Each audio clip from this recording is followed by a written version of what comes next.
تک اس نے مسلسل الیکشن کمیشن کے سامنے جھوٹ بولا ہے اور مسلسل 22 سال سے قوم کے سامنے جھوٹ بول رہا ہے، نئی نسل کے سامنے جھوٹ بول رہا ہے۔ آئے روز اس کا بیانیہ تبدیل ہوتا ہے، حکومت میں آنے سے پہلے کچھ اور باتیں کرتا، حکومت میں آنے کے بعد پھر کچھ اور باتیں کرتا، قول کچھ اور ہے، عمل کچھ اور ہے، اور جو کچھ کہتا رہا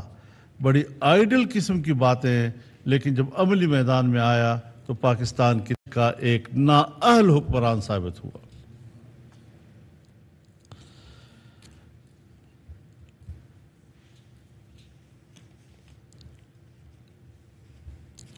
انہوں نے الیکشن کمیشن کے سامنے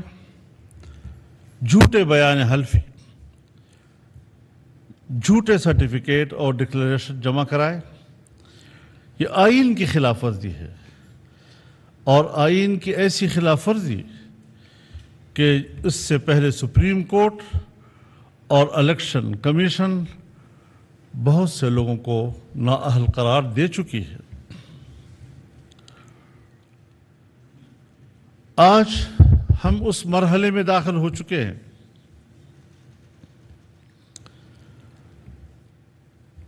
کہ صاف نظر آ رہا ہے کہ اس نے ریاست کو اور ریاست کی عمارت کو زمین بوس کرنے کے لیے عالمی سطح پر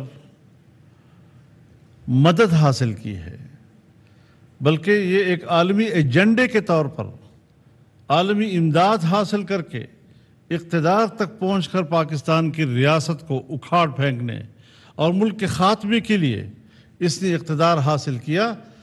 ضروری امر یہ ہے کہ آج پاکستانی قوم اور ہر وہ ادارہ، ہر وہ جماعت، ہر وہ فرد جو دفاع وطن کے جذبے سے سرشار ہے اور دفاع وطن کو اپنا فریضہ سمجھتا ہے، لازم ہو گیا ہے کہ اس وقت وہ ریاست کے ساتھ کھڑے ہوں اور ریاست کی بقا اور اس کے دفاع کا فرض ادا کریں۔ اب کوئی دوسرا آپشن نہیں رہا ہے۔ فارن فنڈنگ کیس میں ہوشربا حقائق سے یہ ثابت ہو چکا ہے کہ وہ ایک غیر ملکی کٹ پتلی ہے۔ لاکھوں ڈالر، اربوں روپے غیر ملکی ایجنڈے کو پورا کرنے کے لیے وہ سیاست میں لایا۔ 351 غیر ملکی کمپنیوں اور 34 غیر ملکی شہریوں سے غیر قانونی فنڈنگ لی گئی، اور ہم تو ایک زمانے سے کہہ رہے ہیں، میں تو اول دن سے اس موقف پہ ہوں کہ اس نے اسرائیل سے بھی مدد لی ہے، اس نے ہندوستان سے بھی مدد لی ہے، اور آج جو حقائق سامنے آئے ہیں تو فنڈ دینے والے شہریوں کا تعلق اسرائیل، بھارت، امریکہ، کینیڈا، ڈنمارک اور فن لینڈ سمیت کئی ممالک کے ساتھ ہے۔ میں یہ رائے رکھتا ہوں کہ جن ممالک کے نام یہاں آئے ہیں وہ پاکستان کے خلاف بطور ریاست کی ہی نہیں سوچ رہے، بلکہ پاکستان کی اسلامی حیثیت اور ایک اسلامی ریاست کے حوالے سے ان کی سوچ دنیا کے سامنے آئی ہے۔ یہی ممالک ہیں کہ آج جن ممالک سے ان کو فنڈ مل رہا ہے وہ پاکستان اور پاکستانی نظریے کے بارے میں کیا سوچتے ہیں۔ لہذا پاکستان کا آئین جو ہمارے ملک کے نظریے کا تعین کرتا ہے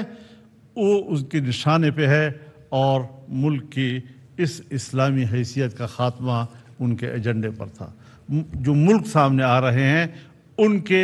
اس فنڈنگ سے یہ اندازہ لگ رہا ہے کہ ان کا ایجنڈا کیا تھا اور انہوں نے اس کو کس ایجنڈے کے ساتھ پاکستان میں ان کیا تھا۔ 13 بینک اکاؤنٹس الیکشن کمیشن سے چھپائے، 16 بینک اکاؤنٹس انہوں نے الیکشن کمیشن سے چھپائے۔ اور عجیب بات یہ ہے، آدمی کو ہنسی آتی ہے، یکدم سے بیانات دینے شروع کیے، فیصلہ ہمارے حق میں آ گیا، فیصلہ ہمارے حق میں آ گیا، ایک دوسرے کو مبارکباد دے رہے ہیں، فیصلہ ہمارے حق میں آ گیا۔ لیکن تھوڑا سا جب ہوش آیا تو آج الیکشن کمیشن کے سامنے مظاہرہ کرنے کی کوشش کر رہے ہیں کہ ہمارے خلاف آ گیا۔ بھائی تمہارا کل کیا ہوش تھا، تمہارا آج کیا ہوش ہے؟ ایک دن الیکشن کمیشن کو خراج تحسین پیش کرتے ہو اگر پنجاب میں ضمنی الیکشن کا فیصلہ آپ کے حق میں آتا ہے، دوسرے دن آپ الیکشن کمیشن سے مستعفی ہونے کی بات کرتے ہیں۔ اور آپ کو یاد ہوگا میں نے بنو کے پریس کانفرنس پہ یہ بات کہی تھی کہ اب وہ فوری طور پر ٹرن لے رہا ہے اور الیکشن کمیشن پہ دباؤ ڈال رہا ہے کہ وہ مستعفی ہو۔ وجہ کیا ہے؟ ظاہر ہے بھی تازہ دو دن پہلے کا ضمنی الیکشن تو نہیں ہو سکتا، لیکن فارن فنڈنگ کیس اب ان کے دماغ پہ سوار ہو گیا ہے۔ اب وہ الیکشن کمیشن کو بلیک میل کر رہا ہے۔ الیکشن کمیشن بلیک میل نہیں ہوا، اس نے فیصلہ دے دیا ہے، لیکن یہ 2013 تک کے اکاؤنٹس کا حساب کتاب ہے۔ جب ایک دفعہ 2013 تک کے اکاؤنٹس اس طرح کی چوری کی نکل آئے ہیں تو اب ہم سوچتے ہیں کہ 2013 کے بعد کا بھی حساب لیا جائے ان سے۔ ہم کوئی مدعی نہیں تھے ان کے خلاف، مدعی بھی ان کی پارٹی ہی کا ایک فاؤنڈر ممبر تھا، اکبر ایس بابر صاحب۔ انہوں نے جس استقامت کے ساتھ اپنا مقدمہ لڑا اور انہی کو سرخروئی ملی ہے۔ الیکشن کمیشن ایک ادارہ ہے، وہ ان کے حقائق کو نہیں جھٹلا سکا، ثبوت فراہم کیے ہیں تو اسٹیٹ بینک نے فراہم کیے ہیں، وہ ایک ادارہ ہے اور ان کی حکومت کے دوران میں کیے ہیں۔ سیکورٹی کمیٹی اگر اس نے ان کے خلاف رپورٹ دی ہے تو ان کی حکومت کے دوران میں دی ہے، ایسا بھی نہیں کہ خدا نخواستہ ان کی مخالف کسی حکومت نے ان رپورٹوں کو زبردستی نکلوا کے الیکشن کمیشن پیش کروایا ہے۔ تو اس اعتبار سے یہ ضرور تھا کہ 8 سال سے التوا میں پڑا ہوا ایک مقدمہ کیوں پڑا ہوا ہے، اس پر ضرور سیاسی لوگوں نے بات کی ہے، لیکن دعویٰ کرنا، مقدمہ چلانا، اس کی پیروی کرنا، اس حوالے سے ثبوت پیش کرنا، سیکورٹی کمیٹی کی رپورٹ، اسٹیٹ بینک کے معلومات، یہ سب کچھ اس کا تو سیاست سے کوئی تعلق نہیں ہے، یہ تو سب اداروں نے کیا ہے اور حقائق کی بنیاد پر یہ سارا کچھ کیا ہے۔ 2014 میں یہ مقدمہ ان کے خلاف دائر ہوا تھا اور پھر اکبر ایس بابر صاحب نے 2011 میں ہی، جیسے کہ ان کے بیانات سے ظاہر ہوتا ہے، عمران خان کو ذاتی طور پر ان تمام غیر قانونی دھندوں سے اور ان جرائم سے آگاہ کیا تھا جو ان کے بیانات کہتے ہیں۔ تو پھر اس کو یہ کہنا کہ جی مجھے تو ان چیزوں کا علم ہی نہیں تھا، یہ پھر ایک عذر لنگ ہے، بدطرز گناہ ہے۔ اس قسم کا عذر وہ کیسے قوم کے سامنے پیش کر سکتا ہے کہ مجھے پتہ ہی نہیں تھا؟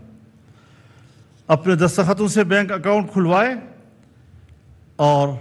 الیکشن کمیشن کے فیصلے میں وہ تمام رپورٹ تفصیل سے لکھ دی گئی ہے، بینک نمبرز، اس میں آنے والے تمام رقوم کی تفصیل، ریکارڈ بتا رہا ہے کہ عمران خان کے اپنے دستخطوں سے آنے والی درخواستوں پر یہ اکاؤنٹ کھولے گئے۔ اسٹیٹ بینک آف پاکستان نے ہزاروں دستاویزات پر مبنی ناقابل تردید شواہد الیکشن کمیشن آف پاکستان کو بھجوائے۔ یہ record state bank of Pakistan نے پاکستان بھر کی تمام بینکوں اور مالیاتی اداروں سے جمع کیا تھا۔ صرف ایک بینک کی بات نہیں ہے، صرف ایک ادارے کی بات نہیں ہے۔ ہم یہ سمجھتے ہیں کہ اب جس طرح میں نے کسی زمانے میں کہا تھا کہ بھائی صرف عمران خان مجرم نہیں ہے، یہ پورا ٹبر مجرم ہے، تو آج بھی میں کہنا چاہتا ہوں کہ یہ پوری پارٹی اس تمام تر جرم کی ذمہ دار ہے، اور ان کے مرکزی عہدیدار ہوں یا صوبائی عہدیدار ہوں، یہ سب اس جرم میں شریک ہیں اور ان سب کے خلاف جرم ثابت ہو چکا ہے، اور تمام سیاسی جماعتیں اس بات پر متفق ہیں اور اپنی حکومت سے یہ کہہ رہی ہیں، ان کو مشورہ دے رہی ہیں کہ فوری طور پر ان کے خلاف اب کارروائی کی جائے۔ اور ظاہر ہے کہ عمران خان خود ہوں یا ڈاکٹر عارف علوی ہوں، ان کو تو فوری طور پر استعفیٰ دے دینا چاہیے اپنے پارٹی کے عہدے سے بھی اور ملکی صدارت سے بھی، کیونکہ اب یہ مجرم ثابت ہو چکے ہیں۔ ایک مجرم جو رنگے ہاتھوں پکڑا گیا ہے اور اب کبھی کہتا ہے جی جن لوگوں کے نام لیتا ہے وہ دنیا سے جا چکے ہیں، تو ملبہ اپنے مرحوم ساتھیوں کے اوپر ڈالنے کی بھی کوشش کر رہا ہے، کس قدر بھونڈی حرکت ہے۔ پی ٹی آئی کے عہدیداران اب ان کی گرفتاریاں عمل میں لائی جانی چاہیے فوری طور پر۔ پارٹی کے 4 ملازمین کو نجی اکاؤنٹس میں ملک کے اندر اور باہر سے پیسہ جمع کر کے اجازت کیوں دی گئی ہے؟ ان کو گھر کے 4 ملازمین ہیں، ان کے نام پر اکاؤنٹ کھلے ہوئے ہیں، ان میں پیسہ آیا ہوا ہے، تو ان کو گرفتار کر کے ان سے مزید تفصیلات حاصل کی جائیں۔ یہ قانون کی کھلی خلاف ورزی ہے، اور اس میں پارٹی چیئرمین ہو یا سیکرٹری جنرل ہوں، ڈاکٹر عارف علوی ہوں، یہ سب کچھ انہی کی اجازت سے ہوا ہے، اور یہ سب لوگ اس جرم کے مرتکب ہیں۔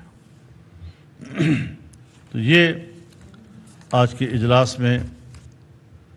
دوستوں نے جو ذکر کیا ہے، میرے خیال میں میں پھر ایک دفعہ دہرا دینا چاہتا ہوں کہ اب اس وقت مسئلہ اسٹیٹ کی بقا کا ہے،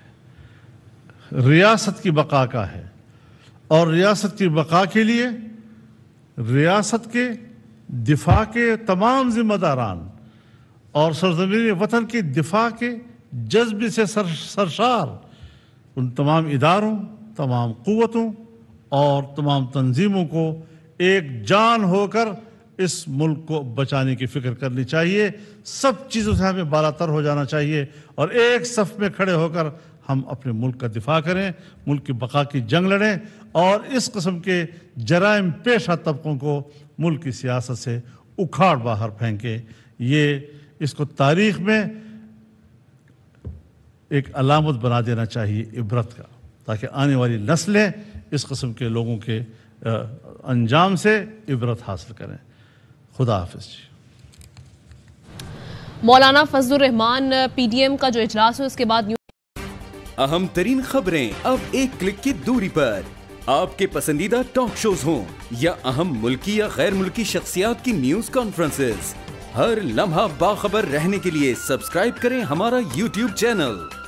موسم کی صورتحال ہو یا کھیل کے میدان سے خبریں، اپنے موبائل فون سے ملکی اور بین الاقوامی اہم خبروں تک رسائی کے لیے ڈاؤن لوڈ کیجیے موبائل ایپ۔ باوثوق ذرائع سے مصدقہ خبروں، تجزیوں اور تبصروں سے مستفید ہونے کے لیے وزٹ کیجیے پاکستان کی سب سے بڑی نیوز ویب سائٹ www.arYnews.tv۔ ان سب کے علاوہ پاکستان کا سب سے بڑا فیس بک پیج ہو، سب سے بڑا نیوز انسٹاگرام اکاؤنٹ یا پھر ٹویٹر، ARY نیوز پہنچا رہا ہے خبریں سب سے پہلے آپ تک، تاکہ آپ رہیں ہر لمحہ باخبر۔